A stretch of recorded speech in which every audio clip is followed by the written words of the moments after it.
Christmas പുതുവത്സര മദ്യവിൽപ്പനയിൽ ഇത്തവണയും record. ഇത്തവണയും ആകെ വിറ്റത് 543 കോടി രൂപയുടെ മദ്യമാണ്. ഇന്നലെ മാത്രം 94.5 കോടി രൂപയുടെ മദ്യം വിറ്റു. പുതുവത്സരത്തിൽ ഏറ്റവും കൂടുതൽ മദ്യം വിറ്റത് തിരുവനന്തപുരം പവർ ഹൗസ് റോഡ് ഔട്ട്ലെറ്റിലാണ്.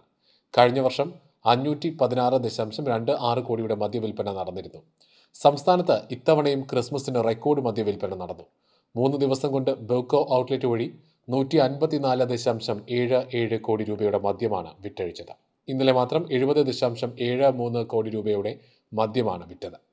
കഴിഞ്ഞ വർഷം ക്രിസ്മസ് തലേന്ന് 69.55 കോടി രൂപയുടെ മദ്യവിൽപ്പന നടന്നിരുന്നു. ഈ വർഷം ഡിസംബർ 22, 23 തീയതികളിൽ 84.04 കോടി രൂപയുടെ മദ്യവും വിറ്റഴിച്ചു. കഴിഞ്ഞ വർഷം ഇതേ കാലയളവിൽ 75.41 കോടി രൂപയുടെ മദ്യമാണ് വിറ്റത്.